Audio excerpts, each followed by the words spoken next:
चलिए ठीक है बेटा, बैठिए बैठिए, सभी बैठिए।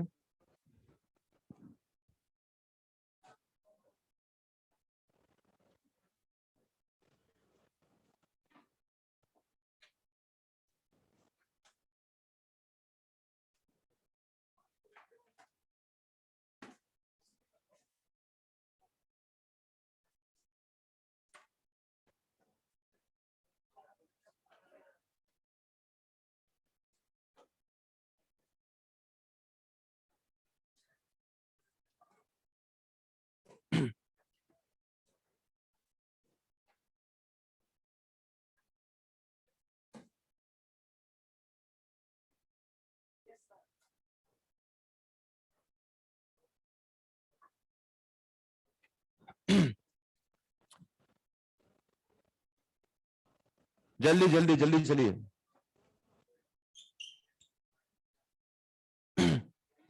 तो बेटा लास्ट क्लास में हम लोग पढ़े थे पावर के बारे में, ऑलमोस्ट खत्म हो गया था। कुछ ही चंद क्वेश्चंस उसके बाकी थे जो होमवर्क में दिए थे, मेरे हिसाब से बन गए होंगे, आसानी थे, राइट। तो अभी बेटा हम स्टार्ट करते हैं यहाँ पे हमारा एक नया chapter, centre of mass and collision. तो पहले यहाँ पे सेंटर ऑफ मास की बात करते हैं।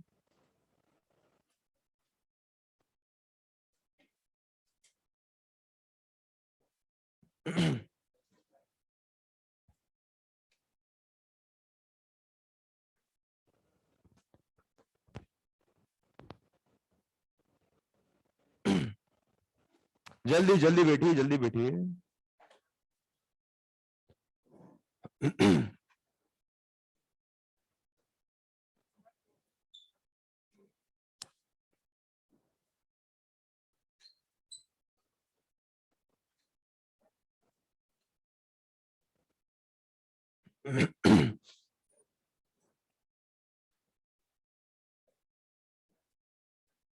इसको खुला ही रखो गेट को।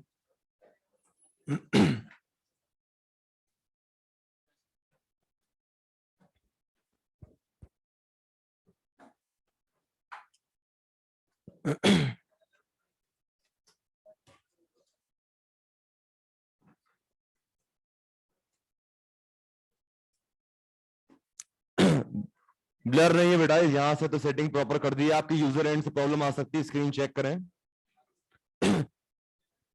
टेस्ट का सिलेबस बेटा वही है। आदित्य गौतम, थोड़ा शांति रखो बेटा। एक ही मैसेज 100 बार क्यों भेज रहे हो?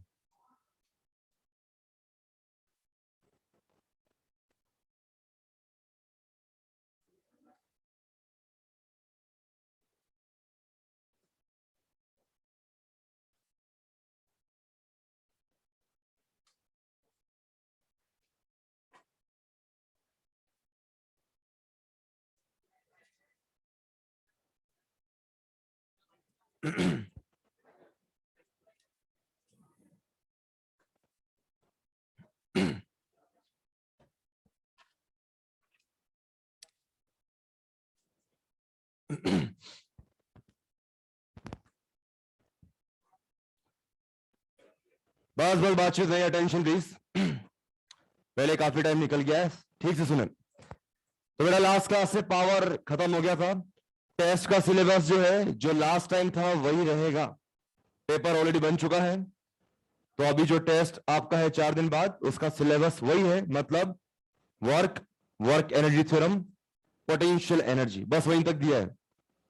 आपको मैंने बताया था COME जहां से स्टार्ट किया था, उसके पहले पहले का जो भी आपको पढ़ा रखा है, टेस्ट का सिलेबस फिलहाल तक तो वही है। अगर अब अगले 3-4 दिन के अंदर कुछ अपडेट करने का नोटिस हमारे पास आता है, तो फिर वो चेंज जो भी आएगा वो हम आपको बता देंगे। एट प्रेजेंट सिलेबस वही है। अरे ठीक है। तो कुछ मामूली से बड़ा कुछ इलस्ट्रेशन और क्वेश्चंस थे, मेरे हिसाब से आपसे बन गए होंगे। तो अभी हम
बस बैटरी चेंज कर ली माइक की। तो अभी हमारा बेटा जो नया चैप्टर है वो है centre of mass and collision. पहले से बात करते हैं सेंटर ऑफ मास के बारे में।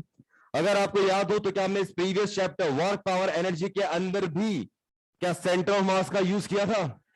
वो जो बेटा रॉड वाले क्वेश्चन थे या चेन वाले क्वेश्चन थे, क्या वहां पूरा का पूरा मास उनके सेंटर मिड पॉइंट पर कंसंट्रेटेड अज्यूम किया था? तो बेसिकली सेंटर ऑफ मास कौन सा पूरी फिजिक्स में कहीं भी जरूरत पड़ सकती है, बिकॉज पॉइंट ये है कि एक पर्टिकुलर पॉइंट को स्टडी करना ज्यादा बेटर है, ज्यादा कन्वीनियंट है as compare to the whole body. तो बॉडी जो है रैंडम शेप एंड साइज कुछ भी हो सकता है, कुछ भी डिजाइन हो सकती है, तो उसको स्टडी करना मुश्किल हो सकता है। इसलिए हम किसको प्रेफर करते हैं? एक फिक्स पॉइंट को स्टडी कर लेते हैं। अरे आ रही बात समझ में? तो सेंटर ऑफ मास बेटा बेसिकली वो एक हाइपोथेटिकल पॉइंट है जहां पूरा का पूरा मास कंसंट्रेटेड अज्यूम कर लिया है। अगर एक इंडिविजुअल बॉडी की बात हो रही है तो उस बॉडी का मास उसके ज्योमेट्रिकल सेंटर पे, यूजुअली एक यूनिफॉर्म सिमेट्रिकल बॉडी है तो ज्योमेट्रिकल सेंटर पे कंसंट्रेटेड अज्यूम कर लेते हैं। लेकिन अगर एक से ज्यादा बॉडीज हो तो भी सेंटर ऑफ मास बताया जा सकता है। आई बात समझ में? फॉर एग्जाम्पल बेटा मेरे सामने ये दो स्टूडेंट्स बैठे हुए हैं, ठीक है। अगर मैं बोलता हूं एक का मास है 50 kg और दूसरे का भी 50 kg, क्या अभी इनका सेंटर ऑफ मास इनके बीच में कहीं पे होगा? अरे होगा ना। अभी दोनों का मास सेम है तो इनकी जो कनेक्टिंग डिस्टेंस है, लेट सपोज ये 1 मीटर है, तो सेंटर ऑफ मास दोनों से 0.5 मीटर डिस्टेंस पे होगा। बात समझ में आ रही है? लेकिन ध्यान देने वाली बात यह है कि फिलहाल centre of mass mid point पे, लेकिन हकीकत में वहां कोई मास है क्या? ये भी 50 किलो, ये भी 50 किलो, तो टोटल 100 किलो मैंने एक ऐसा हाइपोथेटिकल पॉइंट पे रख लिया जहां हकीकत में कोई मास है ही नहीं। बात समझ में आ रही है? अगर बेटा आप सिंपली जो कड़ा आप लोग पहनते हैं ऐसा ही तो होता है, तो बेटा जो भी आपने कड़ा हाथ में पहन रखा है क्या पूरा मास बाउंड्री पर, पेरीफेरी के ऊपर ही है? लेकिन इसका सेंटर ऑफ मास फिलहाल इसका ये ज्योमेट्रिकल सेंटर है, लेकिन क्या यहां हकीकत में कोई मास अवेलेबल है क्या? नो। तो इससे बहुत इंपॉर्टेंट बात पता चलती है कि एक सिमेट्रिकल बॉडी अगर अपने पास है तो बाय डिफॉल्ट उसके ज्योमेट्रिकल सेंटर पे ही क्या मिलेगा? सेंटर ऑफ मास। अगर एक जैसा मास डिस्ट्रीब्यूशन है, यूनिफॉर्म ऑब्जेक्ट है, तो उसका सेंटर ऑफ मास हो जाएगा उसका ज्योमेट्रिकल सेंटर। पक्की बात है? दूसरा इंपॉर्टेंट पॉइंट, जहां सेंटर ऑफ मास है वहां फिजिकली कोई मास प्रेजेंट होना जरूरी नहीं है। इस पूरी रिंग का, ये फिलहाल मैंने एक रिंग ड्रॉ की है, रिंग का सेंटर ऑफ मास इसके मिड पॉइंट पे, इसके सेंटर पे है, लेकिन क्या हकीकत में वहां कोई मास अवेलेबल है क्या? नो। समझ आ रहा है सभी को? अपन बेटा जो एक कॉम्पैक्ट डिस्क यूज करते हैं, कंप्यूटर में लगाते हैं, ऐसी तो होती है एन्युलर डिस्क। इसका भी क्या मिड पॉइंट, इसका सेंटर यही है, तो यही इसका सेंटर ऑफ मास भी है। लेकिन क्या ये बीच में स्पेस खाली होता है? बात समझ में आ रही है? अपन जो सीडी इंसर्ट करते हैं कंप्यूटर के अंदर तो वो इसी तरह से करते हैं और वहां पर भी सेंटर में कोई मास नहीं है। तो पॉइंट ये है कि जो सेंटर ऑफ मास है वहां पर फिजिकली कोई मास प्रेजेंट होना जरूरी नहीं है। इससे इंपॉर्टेंट बात पता चलती है कि सेंटर ऑफ मास बॉडी के ऊपर भी हो सकता है और बॉडी के बाहर भी हो सकता है। अगर अपने पास सेम वे में अभी सिंपल सी कोई एक चपाती या एक पिज्जा अज्यूम कर ले, मतलब बेसिकली एक डिस्क टाइप स्ट्रक्चर है, तो अभी इस डिस्क का सेंटर ऑफ मास ऑब्वियसली इसके ज्योमेट्रिकल सेंटर क्या मिड पॉइंट पे होगा? अरे होगा ना। लेकिन फिलहाल यहां पर मास अवेलेबल है। अगर आपने ये पिज्जा अज्यूम कर रखा है, पिज्जा के सेंटर में भी तो कुछ ना कुछ मास होता ही नहीं होता? अरे होता ही नहीं होता। लेकिन अगर ये एक रिंग कड़ा आप इमेजिन कर पा रहे हैं तो मास सिर्फ कहां पर है? बाउंड्री, ये बीच का पोर्शन खाली है, तो अभी बीच में मास फिजिकली प्रेजेंट नहीं है। मास सिर्फ बाउंड्री पर है, यहां बीच में नहीं है। तो centre of mass can lie inside और outside the object. Centre of mass के बारे में एक और इंपॉर्टेंट बात यह है कि ये मास के साथ साथ मास डिस्ट्रीब्यूशन पे डिपेंड करता है। किस पे डिपेंड करता है? अगर फिलहाल बेटा ये मार्कर है या फिर ये डस्टर है या फिर ये लंबी सी जो ट्यूबलाइट है, क्या सभी की लेंथ काफी ज्यादा है as compare to their height and width? इसका मतलब ये एक 1D ऑब्जेक्ट है। कैसे ऑब्जेक्ट है? 1D मतलब 1 डायमेंशनल ऑब्जेक्ट, मतलब इनकी लेंथ ही डोमिनेटिंग है इनकी विड्थ और हाइट के कंपैरिजन। आ रही बात समझ में? सिंपली बेटा अगर मैं इस मार्कर की भी बात करूं तो ये भी क्या है? Rod, 1D object. इसके लेंथ के कंपैरिजन में क्या इसका डायमीटर और हाइट दोनों ही नेग्लिजिबल है, तो ये भी क्या है? 1D object. Same goes with the uniform rod, मतलब ट्यूबलाइट जो यहां पर लगी हुई होगी, ठीक है। तो पॉइंट ये है कि 1D ऑब्जेक्ट अगर यूनिफॉर्म है, मतलब मास उसकी पूरी लेंथ के ऊपर इक्वली फैला हुआ है, तो क्या इसका सेंटर ऑफ मास फिलहाल क्या एकदम बीचों बीच मिड पॉइंट पे होगा? हमने क्वेश्चंस में एल लेंथ का सेंटर ऑफ मास L/2 पे तो लिया था, लेकिन ये यूनिफॉर्म है। क्या क्रिकेट बैट यूनिफॉर्म या नॉन यूनिफॉर्म? नॉन यूनिफॉर्म, क्योंकि क्रिकेट बैट में बेटा जो हैंडल जिससे आप पकड़ते हो उसके कंपैरिजन में क्या नीचे की तरफ बैट का पोर्शन थोड़ा थिक और हैवी मोटा होता जाता है? तो centre of mass cricket bat का बीचों बीच बनेगा या हैवियर साइड शिफ्ट होगा? हैवियर साइड शिफ्ट होगा। बात समझ में आ रही है? अभी अगर मैं इन दो स्टूडेंट्स का सेंटर ऑफ मास फाइंड करना चाहूं, ये स्टूडेंट अपना 50 किलो का, वो थोड़ा हल्का फुल्का 40 किलो का, तो सेंटर ऑफ मास अभी इनके मिड पॉइंट पे होगा या 50 वाले के करीब होगा? 50 केजी वाले स्टूडेंट के ज्यादा करीब होगा। बात समझ में आ रही है? तो ये कुछ पॉइंट्स बेटा आपको ध्यान रखने हैं। सेंटर ऑफ मास वो हाइपोथेटिकल पॉइंट है जहां हकीकत में मास नहीं है, लेकिन सारा का सारा मास कंसंट्रेटेड अज्यूम कर सकते हैं। फिजिकली वहां पर कोई मास प्रेजेंट हो या ना हो, दोनों पॉसिबिलिटी है, क्योंकि सेंटर ऑफ मास बॉडी के ऊपर भी हो सकता है, बॉडी के बाहर भी हो सकता है। सेंटर ऑफ मास हमेशा हैवियर साइड पर शिफ्ट होता है। कहां शिफ्ट होता है? हैवियर साइड पे। समझ आ रहा है इतना सभी को? तो अभी हम इसके बाद पढ़ेंगे, दो टाइप का अपने पास सिस्टम होता है। एक तो होता है कंटिन्यूअस मास सिस्टम, मतलब साथ साथ ही मास पूरा बना हुआ है, ये कंटिन्यूअस मास सिस्टम है। पिज्जा जो है या डिस्क एक कंटिन्यूअस मास सिस्टम है। लेकिन फिलहाल अगर मैं एक पॉइंट ऑब्जेक्ट्स की बात करूं तो ये हो जाएगा डिस्क्रीट सिस्टम। कौन सा सिस्टम? फिलहाल ये अपनी जो क्लास है ये भी क्या है? एक डिस्क्रीट, मतलब टूटा फूटा, सब एक अपना इंडिविजुअल ऑब्जेक्ट में हो गया। 1 2 3 4 5 ऐसे लास्ट तक गिनते चलोगे तो 50-60 स्टूडेंट्स हो जाएंगे। अरे होंगे नहीं होंगे? तो हम लोग कैसा सिस्टम है? इंडिविजुअली देखो तो कंटिन्यूअस मास सिस्टम। क्या हम भी अपना सेंटर ऑफ मास बॉडी का सेंटर में पेट पे क्या नेवल के ऊपर अज्यूम कर सकते हैं?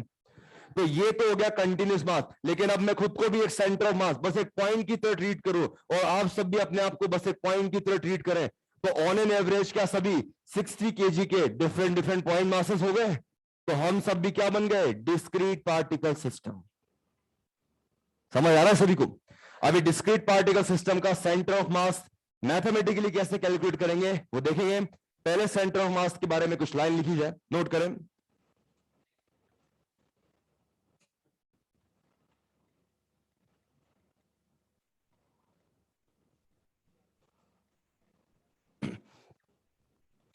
COM of a body, COM of a body oblique system,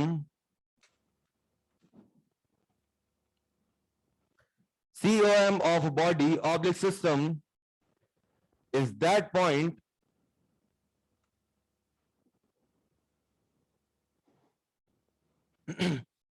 is that point where entire mass is assumed to be concentrated.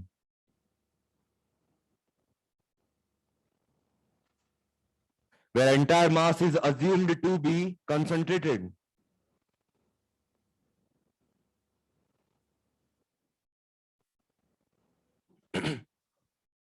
Assumed to be concentrated. Full stop. आगे लिखें. Means COM behaves and moves. Means COM behaves and moves in the same way as a point mass. Means COM behaves and moves in the same way as a point mass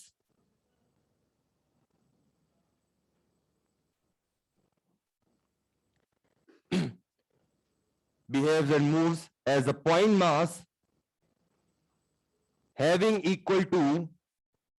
mass equal to that of object. Having mass equal to that of object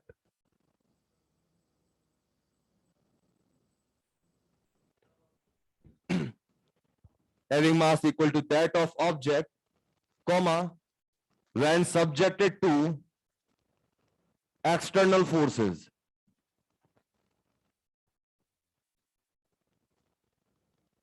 When subjected to external forces. मतलब मैं एक random shape and size and design की एक object जिसका मास 50 KG, उसके centre of मास पे force लगाऊं, या फिर एक 50 किलो के 50 केजी के सेम मास के एक पॉइंट ऑब्जेक्ट पे फोर्स लगाता हूं सेम वे में, क्या एकदम सेम बात हो जाएगी? क्योंकि एक पॉइंट को स्टडी करना ज्यादा इजी होता है। नेक्स्ट टाइम में लिखें, COM कैन लाई इनसाइड और outside the body. COM can lie inside or outside the body. COM can lie inside or outside the body.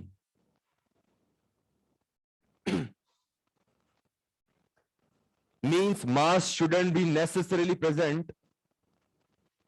Means mass shouldn't be necessarily present at COM. Means mass shouldn't be necessarily present at COM.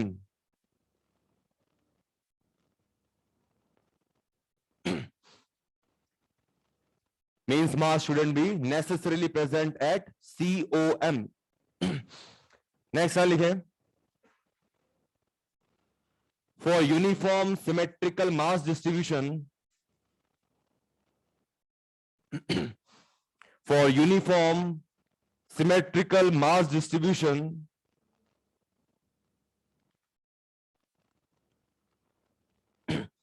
for uniform symmetrical mass distribution, comma, COM coincides with geometrical center. COM coincides with geometrical center. COM coincides with geometrical center. अगली line लिखे, COM depends on mass distribution. COM depends on mass distribution. COM depends on mass distribution, and COM is always closer to the heavier side. And COM is always closer to the heavier side.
चलिए ठीक है, सामने देखें सभी। अब हम बात करते हैं बेटा centre of mass of discrete particle system. अगर इस तरह से डिस्क्रीट टूटा फूटा अलग अलग इंडिविजुअल ऑब्जेक्ट्स वाला कुछ सिस्टम है, तो अभी यहाँ पे n नंबर ऑफ पार्टिकल्स आपके सामने है। ऑब्जर्वर को आपने बिठा दिया ओरिजिन O के ऊपर, और इस ऑब्जर्वर जिसको आपने थोड़ा बहुत नॉलेज दे दी Cartesian coordinate system, X axis, Y axis and आपकी तरफ जो आ रही है वो जेड एक्सिस। तो फिलहाल मैंने ओरिजिन पे बैठे ऑब्जर्वर से पूछा कि मास m1 जो है इसकी लोकेशन बताओ, क्या वो m1 की तरफ एक तीर चला देगा, और m1 की तरफ जो तीर चला ये हो गया पोजीशन वेक्टर r1, और मास m1 के अगर कोऑर्डिनेट्स x1 y1 z1 है तो r1 बोलो कितना हो जाएगा, जरूरत पड़ने पे क्या लिख सकते हो, x1 i cap plus y1 j cap plus z1 के कैप। पक्की बात है। सेम वे में उस ऑब्जर्वर से मैंने फिर से पूछा r2 क्या बनेगा m2 का पोजीशन वेक्टर, तो m2 का पोजीशन वेक्टर r2 क्या हो जाएगा, x2 i cap plus y2 j cap plus z2 K cap. क्या सेम वे में m3 का पोजीशन वेक्टर r3 बता सकते हैं, x3 i cap plus y3 j cap plus z3 के कैप। ये प्रोसेस कहां तक चलेगा, n नंबर ऑफ पार्टिकल्स, 1 2 3, बाद में और भी 4 5 6 7 कितने भी हो सकते हैं। लास्ट पार्टिकल है mn मास का, उसका पोजीशन वेक्टर rn वेक्टर कितना हो जाएगा, xn i cap plus yn j cap plus zn k cap. अब यहां पर एक डिफरेंट टर्म जो शायद आपने पहले कभी ना सुनी हो, ठीक से सुने। मास के साथ 3 different quantity, A V R, acceleration, velocity, position. M A को तो आप क्या बोलते हो, फोर्स।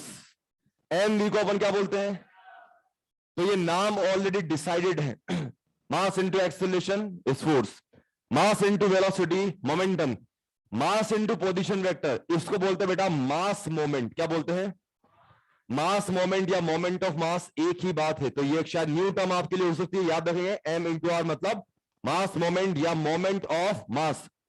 लिखे नहीं, सामने देखें। तो फंडा अपने पास ये है कि अगर ऑब्जर्वर ओ जो ओरिजिन पे बैठा, उससे मैंने पूछा कि सभी का इंडिविजुअल मास मोमेंट बताओ, m1 का कितना बताएगा वो, बोलो m1 r1, m2 का कितना बताएगा, m2 r2, सेम वे में m3 का कितना, m3 r3, सो ऑन। कहां तक चलेगा ये, mn rn। पक्की बात है। फिर मैंने इससे पूछा कि तूने इतने ऑब्जर्वर इतनी मेहनत करी, सबका इंडिविजुअल मास मोमेंट बताया, m1 r1 m2 r2 और लास्ट तक mn rn तक इसको कैलकुलेट किया और फिर सबको ऐड किया। हमने अप्लाई कर दिया सेंटर ऑफ मास का फंडा। अपन ने जैसे अपन फूल या फल चुनते हैं वैसे एक एक मास को चुनना स्टार्ट किया, m1 plus m2 plus m3 plus m4 and last में कितना, mn।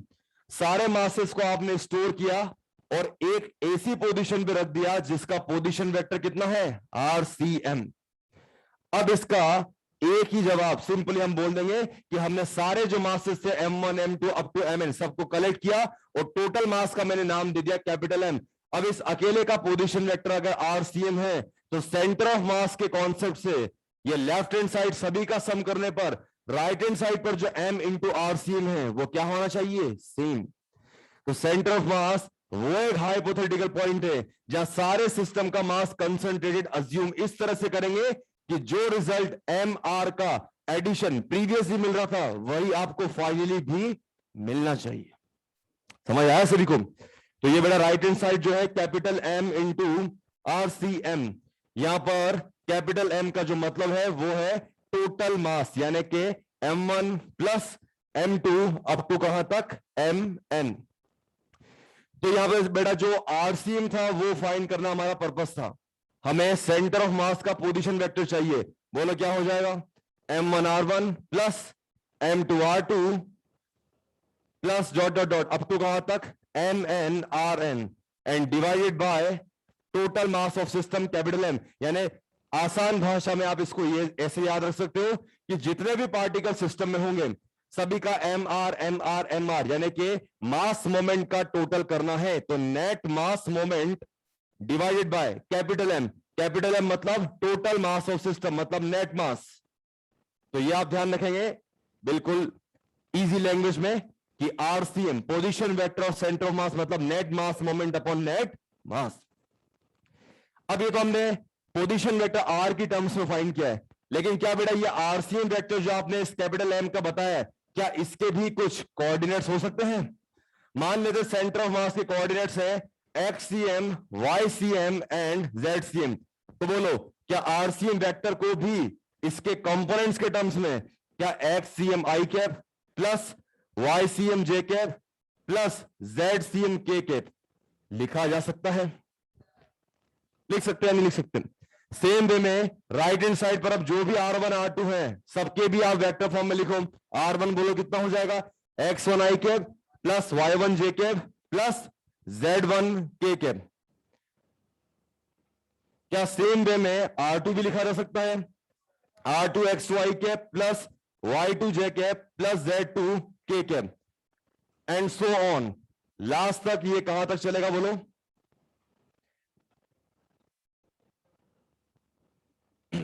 Mn Rn मतलब Xn I cap plus Yn J cap plus Zn K cap divided by total mass of system capital M। Clear है सभी को? अब ये मैंने देखो अपना जो मेन काम था वो यहीं पर ही हो गया। आरसीएम बराबर M1 R1 plus M2 R2 plus dot dot dot Mn Rn upon capital M, यानी net mass moment upon net mass, इतना काफी है। अब आगे की जो कार्यवाही चल रही है वो इसलिए चल रही है ताकि आप इंडिविजुअली इसके जो कोऑर्डिनेट्स है वो भी बता सकें। क्या अभी हम बेटा राइट और लेफ्ट में क्या आई कैप जे कैप और के वाली टर्म्स को कंपेयर कर सकते हैं? तो आप यहां पे सिंपली लिख सकते हैं ऑन कंपेयरिंग बोथ साइड्स। अभी आप दोनों साइड्स को बेटा यहां पे कंपेयर करोगे तो आपको आई कैप वाली टर्म यहां पे क्या मिल रही है? X C M. Right hand side पे देखो क्या बनेगा? M1 X1 plus M2 X2 plus अगला M3 X3 and so on, last में कितना? Mn Xn। तो यहां आप XCM के लिए लिख लेंगे M1 X1 plus M2 X2 so on, कहां तक? Mn Xn upon total mass of system capital M। यहां तक कोई दिक्कत किसी को? सेम वे में बेटा YCM भी बता सकते हैं, जे के वाली टर्म YCM। अब देखो यहां क्या बनेगा? Y जे के में M1 Y1 plus M2 Y2, last में कितना? Mn Yn। तो M1 Y1 plus M2 Y2 up to Mn Yn divided by total mass of system capital M। क्या सेम वे में के वाली टर्म कंपेयर करने पर ZCM भी मिल जाएगा? तो ZCM बोलो कितना हो जाएगा यहाँ पे? M1 Z1 plus M2 Z2 up to कहां तक? Mn Zn upon capital M। Clear है? याद रखना बहुत ही आसान, जब आप XCM फाइंड कर रहे हो तो R जहां भी दिख रहा है वहां सिंपली क्या कर देना है? X। YCM फाइंड कर रहे हो तो जहां R दिख रहा है वहां सिंपली क्या कर दिया है? Y। सेम वे में जब ZCM फाइंड करोगे तो जहां जहां R दिख रहा है वहां कितना कर देंगे? बस Z1 Z2 Zn। पक्की बात है? लिखिए इसको, फिर क्वेश्चन देते हैं।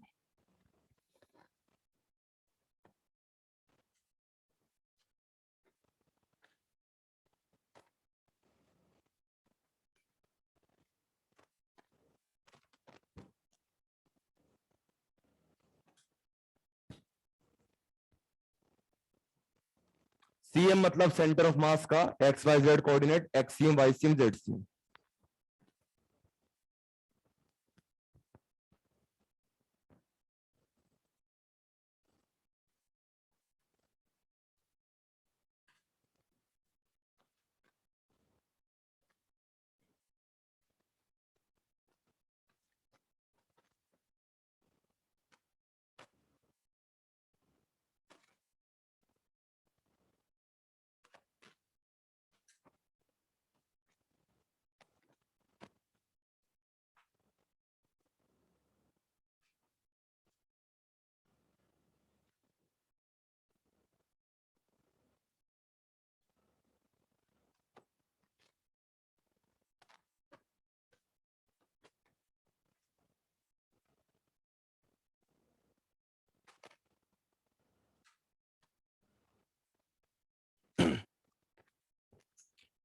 खुशी, आपने पूछा बेटा centre of mass in any circular structure is always in centre. नहीं, अगर मास हर तरफ सेंटर के चारों तरफ यूनिफॉर्मली मतलब एक तरीके से फैला हुआ है, यूनिफॉर्मली डिस्ट्रीब्यूटेड है, सिमेट्रिकली मास डिस्ट्रीब्यूटेड है, तभी सेंटर पे, ज्योमेट्रिकल सेंटर पे ही सेंटर ऑफ मास कोइंसाइड होगा। इसको समझने के लिए आप ऐसे समझो, एक पिज्जा ऐसा अज्यूम करो जिसमें से एक पिज्जा तो नॉर्मल है, फ्लैट, और बचा हुआ आधा पार्ट जो है वो एक दूसरी वैरायटी का पिज्जा जिसमें अलग अलग वैरायटी की टॉपिंग्स, पनीर वगैरह एटसेट्रा बहुत कुछ है। तो ऑब्वियसली सेंटर ऑफ मास जो दूसरी वाली साइड है, राइट हैंड साइड, जिसमें बहुत हैवी हैवी मटेरियल है, उधर शिफ्ट हो जाएगा।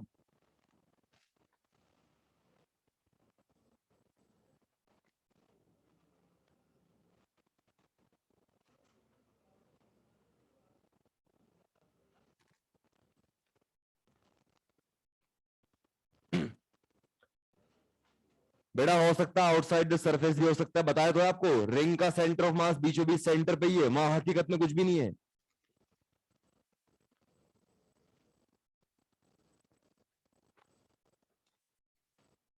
हाँ बेटा, यहां पर सेंटर ऑफ मास का पोजीशन वेक्टर आरसीएम निकाला गया है।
बिल्कुल बेटा, मास अगर यूनिफॉर्मली डिस्ट्रीब्यूटेड हर तरफ तो सेंटर ऑफ मास बीचों बीच ही होगा।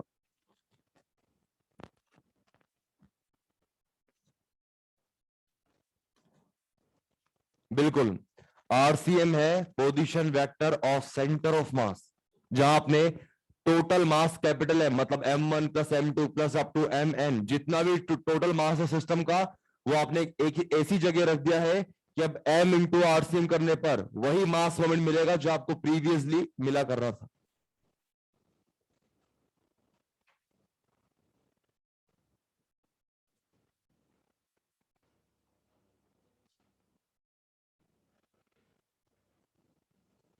डन।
क्या बोल रहे बेटा? इसका आंसर कितना?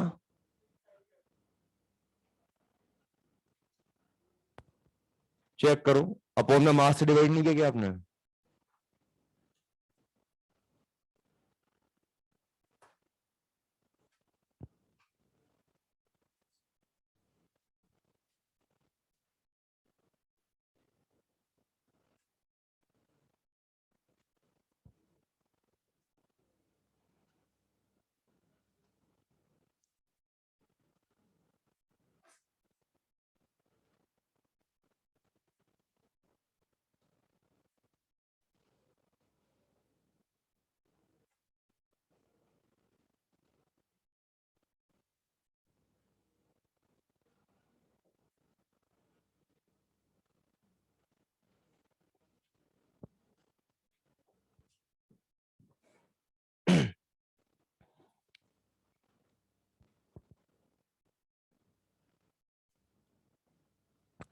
नोट कर लीजिए, और यहाँ पे लेफ्ट हैंड साइड पे आपका सामने बेटा दो क्वेश्चंस लिख दिए हैं। You have to find coordinates of centre of mass. तो COM के कोऑर्डिनेट्स अभी आप देखो एक्स वाई प्लेन के अंदर ही है, तो सिर्फ XCM और YCM ही फाइंड करना है। फर्स्ट क्वेश्चन में 1 kg कोऑर्डिनेट दे रखा, ओरिजिन 0,0, 2 kg है बेटा एक्स एक्सिस पे 3,0 पे, और 3 kg मास पार्टिकल दिया है वाई एक्सिस पे 0,4 पे। क्या इन सभी के x1 y1 x2 y2 x3 y3 given है? क्या masses m1 m2 m3 respectively 1 kg 2 kg 3 kg given है? क्या सिंपल फॉर्मूला में इस क्वेश्चन आंसर आ जाएगा?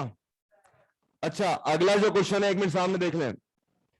अगला जो क्वेश्चन है उसमें एक्स एक्सिस के ऊपर ही दो पार्टिकल है, लेकिन आपको कोऑर्डिनेट सिर्फ ऑब्वियसली ओरिजिन का ही पता है 0,0, बाकी दो के कोऑर्डिनेट खुद से फाइंड करने हैं। ये एंगल 60 डिग्री दे दिए और इन दो मासेस एम के बीच का सेपरेशन स्मॉल ए दिया है, हो जाएगा। ये 60 ये 60, तो ये भी कितना, कौन सा ट्राइंगल है ये? Equator triangle. तो अगर ये साइड ए तो ये भी तो ए ही होगा, मतलब इसका कोऑर्डिनेट कितना a,0। क्या इसका कोऑर्डिनेट परपेंडिकुलर ड्रॉप करके ट्राई कर सकते हो, फाइंड करोगे? करो, सॉल्व करो।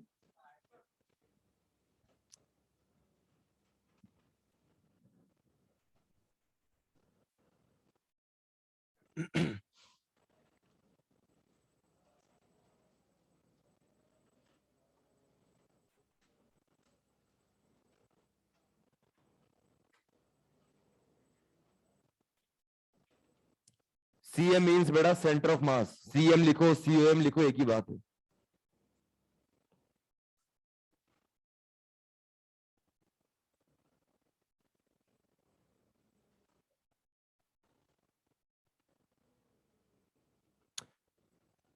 फर्स्ट क्वेश्चन में 1 kg कोऑर्डिनेट ओरिजिन 0,0, 2 kg के कोऑर्डिनेट 3,0 और y एक्सिस पे जो 3 kg मास है उसके कोऑर्डिनेट से 0,4। इसका आंसर आएगा 1,2। पहला जो क्वेश्चन है XCM तो आएगा बेटा 1 और YCM आएगा 2।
चलिए ठीक है बेटा, सफिशिएंट टाइम दे दिया गया है, निगाहें सभी के बोर्ड पे, समझेंगे इसको। मेरे हिसाब से पहला क्वेश्चन तो सबसे बन गया होगा। कितना का आंसर 1,2 आ गया है? जिसको दिक्कत है पूछे। आसान है बेटा, simple formula based. m1 x1 plus m2 x2 plus m3 x3 upon total मास 1 प्लस 2 प्लस 3 मतलब 6, तो 6/6 कितना हो गया? 1।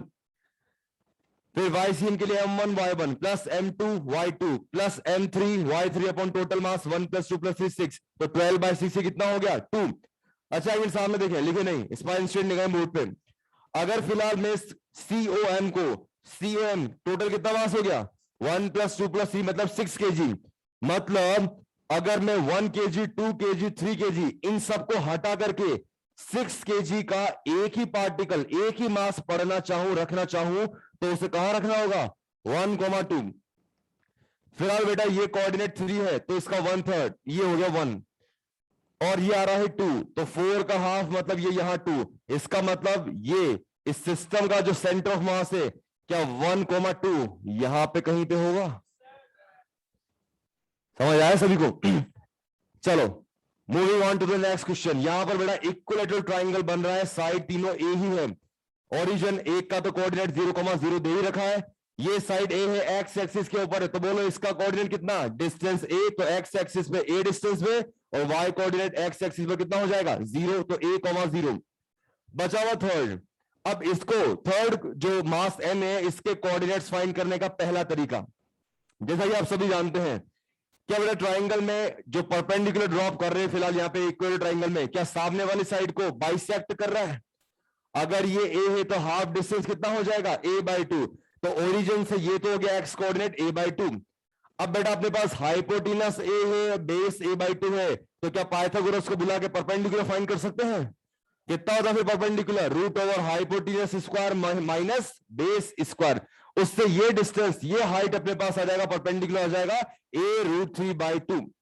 या फिर वेक्टर के टर्म से भी कर सकते हो बेटा। अगर ये a वेक्टर है तो क्या एडजेसेंट कंपोनेंट a cos 60 हो जाएगा? अरे होगा नहीं होगा? तो a cos 60 मतलब cos 60 का वैल्यू वापस से 1/2, तो ये x कोऑर्डिनेट तो a/2 ही मिलेगा, और इसी a का ये जो y कंपोनेंट मिलेगा, मतलब ये सेम हाइट, ये कितना हो जाएगा? a sin 60, और sin 60 का वैल्यू √3/2। हेलो, समझ आ रहा है बेटा सभी को? आपको जैसे अच्छा लगे आप वैसे आप फाइंड कर सकते हैं। a के कंपोनेंट करेंगे तो ये a cos 60 a/2 और ये a sin 60 a√3/2। पाइथागोरस को याद करना है तो पाइथागोरस थ्योरम से भी आ जाएगा a√3/2। अब यहां पर आप एक्सियम वाईसियम फाइंड कर सकते हैं, क्योंकि तीनों के कोऑर्डिनेट्स आ चुके हैं, मास तीनों का स्मॉल m सेम ही है, तो m1 x1 m into 0 plus m2 x2 m into a plus m3 x3 m into a/2 upon total mass 3m। कितना आ गया x कोऑर्डिनेट? तो a/2। इससे आपको एक बात चमक गई होगी कि सेंटर ऑफ मास, ये जो परपेंडिकुलर ड्रॉप करा है, क्या इसके ऊपर ही कहीं आने वाला है? अब वाईसीएम चेक करते हैं। m1 y1 m into 0 plus m2 y2 m into 0 plus m3 y3 m into a√3/2 upon total मास 3m। ये दोनों टर्म 0, m से m कैंसिल, तो a√3/2 √3/3 एक कैंसिल, तो a/2√3। ये आ गया certainly X and Y coordinate a/2 and a/2√3। अगर थोड़ा बहुत अपने को इक्वेटर ट्राइंगल के बारे में इंफॉर्मेशन है, तो फिलहाल मासेस m तीनों सेम होने की वजह से ये क्वेश्चन बिना पेन चलाए भी सॉल्व हो सकता था। कैसे? अगर मासेस सेम है, आई रिपीट, इक्वेटर ट्राइंगल में तीनों एजेस पर अगर मासेस सेम है, तो बाय डिफॉल्ट क्या centre of mass geometrical centre भी होगा, और ज्योमेट्रिकल सेंटर वहीं बनेगा जहां पर ये एक मीडियन, ये दूसरी मीडियन, ये तीसरी मीडियन, तीनों आपस में क्या करेंगी? इंटरसेक्ट। और आपको एक और बात पता होगी, ये मीडियंस बेटा जहां पे इंटरसेक्ट करती है, क्या ये डिस्टेंस 2:1 में डिवाइड करती है? इसका मतलब 2:1 का मतलब अगर टोटल डिस्टेंस 3 मानेंगे तो क्या ये 1/3 हो जाएगा? तो बेटा इस a√3/2 का जब 1/3 निकालोगे, a√3/2 में 3 से डिवाइड करोगे तो आंसर a/2√3 बनेगा। हवा लगी सभी को? तो फिलहाल इस स्पेसिफिक क्वेश्चन में जब masses m n m same ही दिए हैं, तो आप सीधा सीधा बोल सकते थे कि अभी मासेस इक्वल है तीनों ही एजेस पे, then centre of mass will be at the geometrical centre of this triangle, यानी a/2 और इस हाइट a√3/2 का 1/3, यानी कितना a/2√3। कितना वो आया समझ में, सीधा हाथ ऊपर। लेकिन इसके बावजूद मैंने बेटा ये पूरा सॉल्व इसलिए करा है क्योंकि मास हमेशा सेम नहीं मिलेगा। बात समझ में आ रही है? अगर ये मास m, ये 2m, ये 3m या कुछ और डिफरेंट दे दिया जाए, तब सेंटर ऑफ मास सेंट्रोइड पर नहीं मिलेगा, किसी और दूसरी जगह पे ही होगा।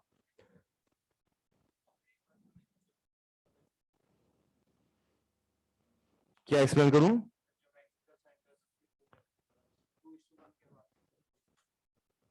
बेटा ये जो मीडियंस होती है, ये तो पता है ना कि सेंट्रोइड इसको 2:1 में डिवाइड करता है। मतलब ये टोटल जितनी लेंथ है ये इसका 1/3 तो होगा, और परपेंडिकुलर कितना है अपने पास, a√3/2। √3 यहां 3 तो अपॉन में a/2, और a यहां पर √3 तो बचा, कैंसिल हो गया।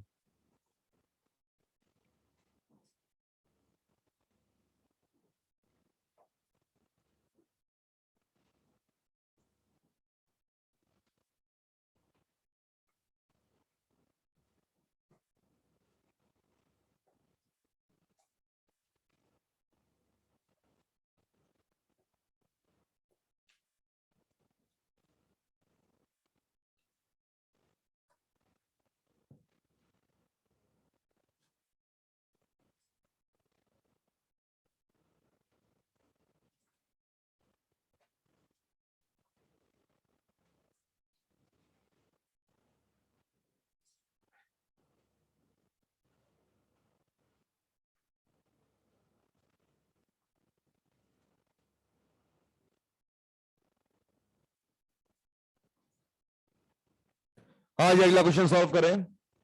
यहां पर आपको एक स्क्वायर टाइप स्ट्रक्चर ही नजर आएगी। यहां पर 4 पॉइंट मासेस, मास respectively m, 2m, 3m, 4m। यहां पर आपको सिर्फ ओरिजिन ही पता है 0,0, बाकी के कोऑर्डिनेट्स आपको खुद को फाइंड करने हैं। हो जाएगा? करे, ट्राई करें फुर्ती से।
बनना है सभी से।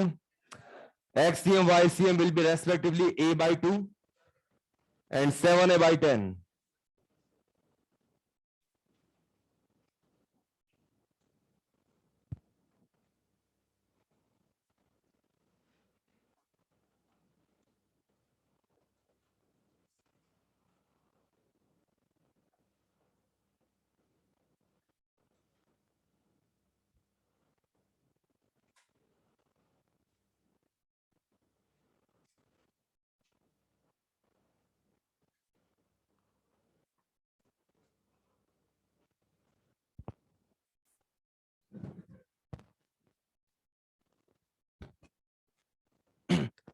आ रहा बेटा आंसर सभी का? a/2 and 7a/10। अगला क्वेश्चन यहाँ लेफ्ट में लिख दिया है। दो मासेस m1 m2 मासेस आपको दिए बेटा 2 kg एंड 3 kg। इनके पोजीशन वेक्टर r1 r2 भी गिवन है। R1 is twice of फिर ब्रैकेट में i k plus j cap and R2 is thrice of bracket में i k minus j cap and you have to find position of center of mass RCM find करना है। हो जाएगा सभी से? Simply आपको बेटा अपना फॉर्मूला अप्लाई करना है। RCM बराबर m1 r1 plus m2 r2 upon m1 plus m2।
शाबाश, बहुत बढ़िया, सही कह रहे हैं आप सभी।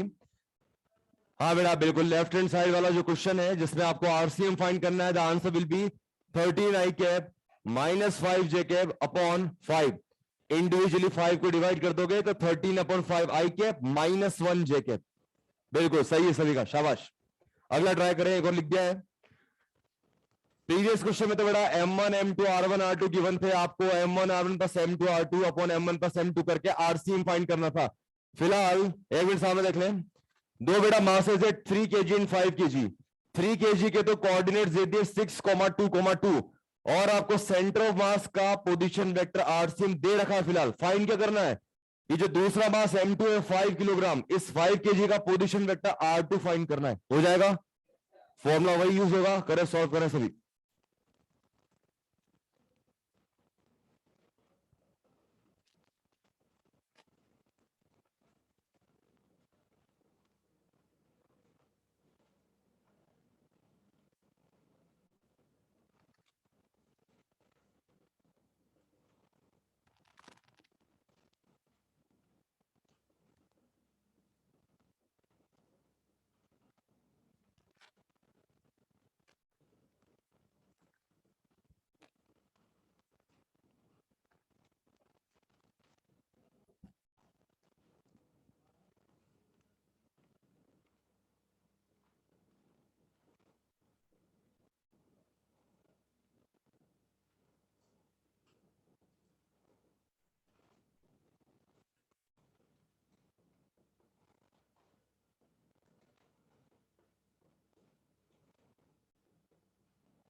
हाँ,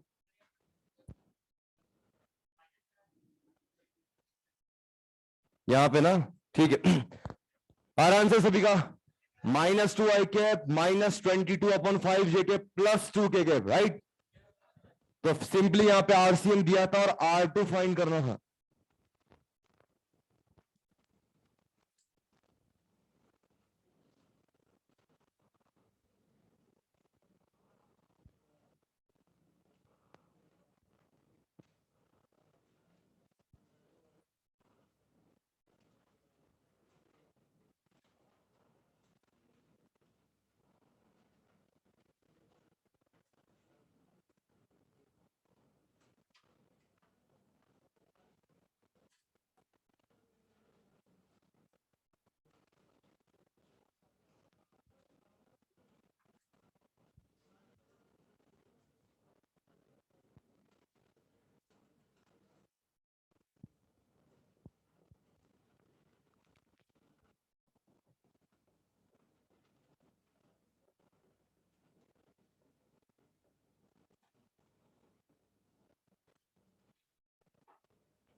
चलिए ठीक है, एग्जाम निकाय सभी के बोर्ड पे आगे बढ़ते हैं। ये जो हमने बड़ा एक स्टैंडर्ड रिजल्ट पढ़ा है आरसीएम का, M1 R1 M2 R2 up to Mn Rn upon total mass of system M1 plus M2 plus M3 up to Mn। अब मैं स्पेसिफिकली टू पार्टिकल सिस्टम की बात करने जा रहा हूं। जब फॉर्मूला तो अभी बड़ा वही एप्लीकेबल है, आरसीएम बराबर M1 R1 plus M2 R2 upon M1 plus M2। लेकिन अगर हम सेंटर ऑफ मास फ्रेम में ही बात करें, किसके फ्रेम में, मतलब अब हमें खुद को सेंटर ऑफ मास के ऊपर बैठ करके ऑब्जर्व करना है कि एक्चुअल में सीन क्या चल रहा है, यहां पे कैसे ऑब्जर्व करना है। एज यूजुअल पहले वही system, X axis Y axis, ये ओरिजिन 0,0, यहां से M1 का पोजीशन वेक्टर R1, M2 का पोजीशन वेक्टर R2। अगर आप ये सब R1 R2 ना भी बनाओ तो भी क्या, ऑब्वियसली दो मासेस M1 M2 का सेंटर ऑफ मास क्या इनको ज्वाइन करने वाले लाइन के बीच में ही कहीं बनेगा। और जो मास जितना ज्यादा भारी होगा, जितना उसका मास ज्यादा होगा, क्या ऑब्वियसली सेंटर ऑफ मास उसके पास शिफ्ट हो जाएगा, क्योंकि आपको एक लाइन अभी अभी लिखवाई थी, centre of mass is always closer to the heavier side. और अगर दोनों मास बराबर तो सेंटर ऑफ मास कहां बन जाएगा, मिड पॉइंट पे। पक्की बात है। फिलहाल बेटा M1 M2 मैंने ऐसा अज्यूम कर लिया कि M2 शायद स्लाइडली थोड़ा सा भारी है, तो क्या सेंटर ऑफ मास की दूरी नजदीकी इससे ज्यादा होगी। तो यहाँ पे सेंटर ऑफ मास फिलहाल M2 के क्लोज है, तो इनके रेस्पेक्टिवली पोजीशन वेक्टर M1 का हो गया R1, M2 का R2, and quite obvious centre of mass के पोजीशन वेक्टर को हम क्या बोल देंगे, RCM। तो ये फॉर्मूला तो हम जानते हैं, RCM M1 R1 plus M2 R2 upon M1 plus M2, ये पुरानी नॉलेज।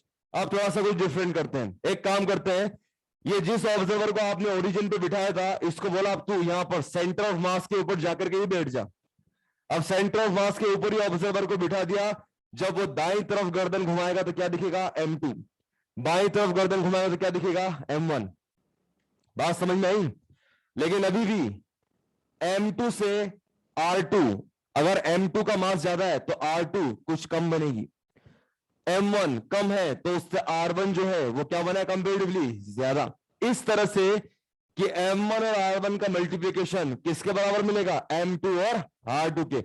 मतलब दोनों तरफ मास moment M1 R1 M2 R2 क्या होंगे, मैग्नीट्यूड में सेम ही होंगे। मैथमेटिकली देख लो, RCM को जीरो करना है, if we are taking centre of mass as the origin, then RCM कर देंगे जीरो, बिकॉज ओरिजिन के कोऑर्डिनेट क्या होते हैं, 0 0 0। वेक्टर टर्म्स में भी क्या, 0 i cap 0 j cap 0 k के भी तो लिखते हैं। तो RCM अगर जीरो है मतलब M1 R1 plus M2 R2 बराबर जीरो, तो M1 R1 बराबर माइनस M2 R2। मतलब जितना सेंटर ऑफ मास से, इसी पर बैठे अभी आप, तो सेंटर ऑफ मास से जितना M1 का R1 बन रहा है मास मोमेंट, क्या उतना ही M2 का R2 माइनस M2 R2 बनेगा। डायरेक्शन देख लो बेटा, क्या बन रही है इनकी, ऑपोजिट। बस इस तरह से कि M1 और R1 का मल्टीप्लीकेशन M2 और R2 के मल्टीप्लीकेशन के क्या बनेगा, सेम। तो ये न्यूमेरिकल पर्पस से बहुत बढ़िया स्टेटमेंट, ध्यान रखना है कि सेंटर ऑफ मास के ऊपर चेक करोगे तो टू पार्टिकल सिस्टम में M1 इंटू R1 बराबर M2 इंटू R2, M और R का मल्टीप्लीकेशन जो है वो क्या मिलेगा, सेम। अब हकीकत में R1 R2 कितना है इसके लिए चेक करते हैं। यहां पर अगर M1 और M2 के बीच का सेपरेशन अगर R है, तो जरूरत पड़ने पर M1 R1 बराबर M2 R2 में जो R2 है, क्या बेटा इस R2 को R माइनस R1 लिख सकते हैं क्या, टोटल R में से R1 हटा दो तो R2 बचेगा, R2 को लिख दिया R minus R1, bracket open किया, थोड़ा बहुत सॉल्व किया, इससे R1 आ गया अपने पास M2R upon M1 plus M2। Similarly जब आप सेम वे में यहीं पर ही R1 की वैल्यू पुट कर दोगे तो R2 भी मिल जाएगा R माइनस R1 से, and it will be M1R upon M1 plus M2। ध्यान देने वाली बात यह है, R दोनों में है, अपॉन में M1 प्लस M2 दोनों में है। R1 की बात करें तो मास क्या आ रहा है, M2, और R2 की बात करें तो मास क्या आ रहा है।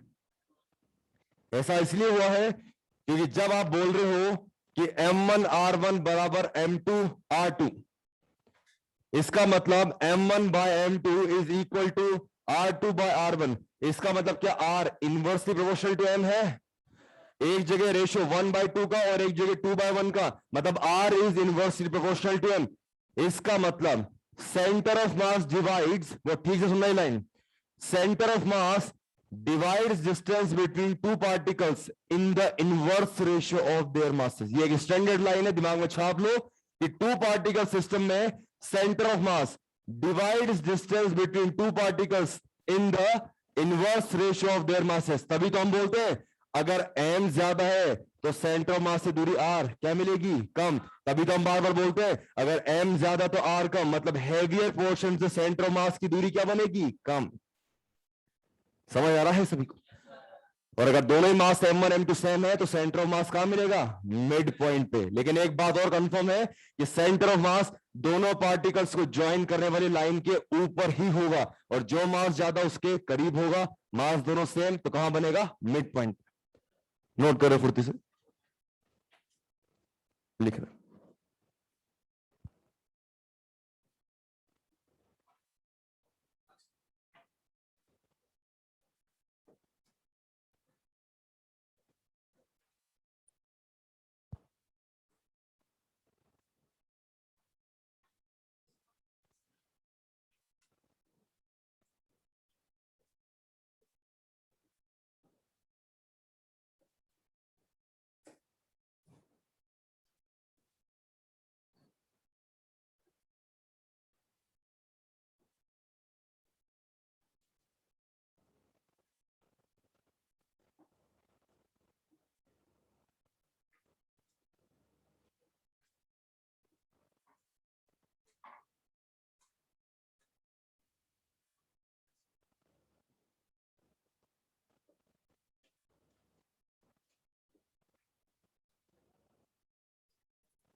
बातचीत नहीं, फुर्ती से नोट करें।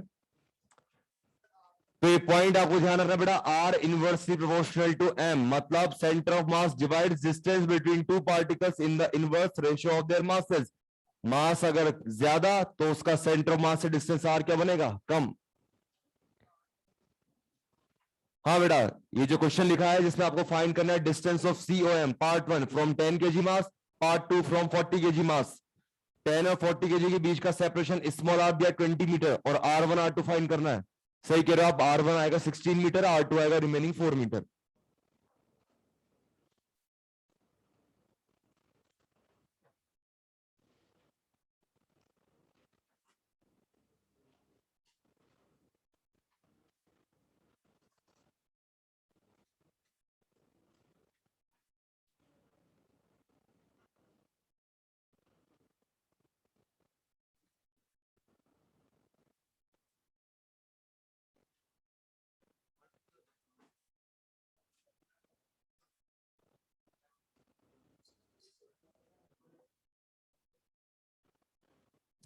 साइड हो जाऊं बेटा, मैं तो बीच में आई नहीं रहा, सब तो इधर ही लिखा हुआ है। नहीं, ये क्या लॉजिक है, चश्मा पहन रखा है, चश्मा पहन का तो क्या आंखें क्या घूम के देखती है क्या?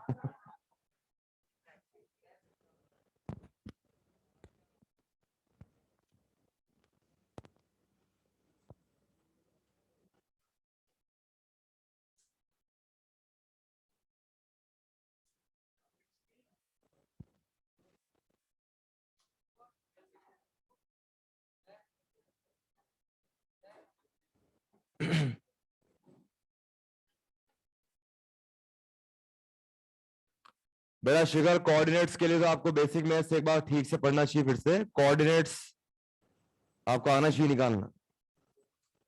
बेसिक मैथ्स ठीक से पढ़े। यथार्थ कोई स्पेसिफिक डाउट हो तो आप पूछो बेटा।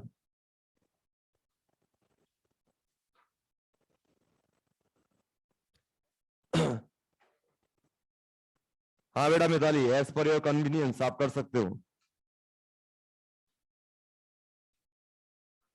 आंसर आएगा इसका 16 मीटर एंड 4 मीटर।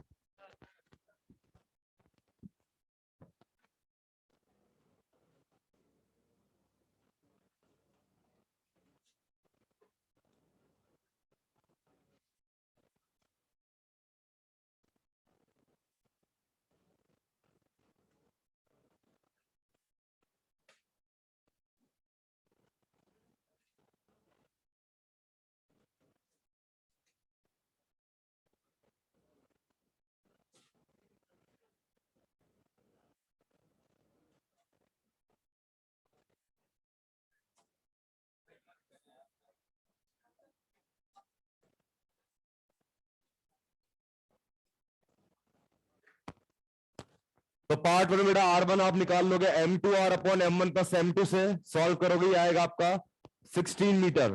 तो remaining distance R2 automatically 20 minus 16 4 metre. चाहो तो आप दूसरा जो रिजल्ट है R2 का M1R upon M1 plus M2 उससे चेक करोगे तो भी 4 मीटर ही मिलेगा। चलिए ठीक है, होमवर्क नोट करें। इलस्ट्रेशन 1 2 3 बातचीत नहीं, फुर्ती से होमवर्क नोट करें, फिर फ्री करते हैं आपको। Illustration 1 2 3 and 6, illustration 1 2 3 and 6। उसके बाद beginner box 1 question 1 2 3 4, beginner box 1 question number 1 2 3 4। Exercise 1 1 to 10, exercise 1 question number 1 से लेके 10 तक। क्वेश्चन 4 और 10 में दिक्कत आ सकती है, नहीं बने बता दूंगा मैं, डोंट वरी। एंड एक्सरसाइज 2 का क्वेश्चन नंबर 1, एक्सरसाइज 2 का क्वेश्चन नंबर 1। मिलते हैं बेटा नेक्स्ट क्लास में, थैंक यू सो मच।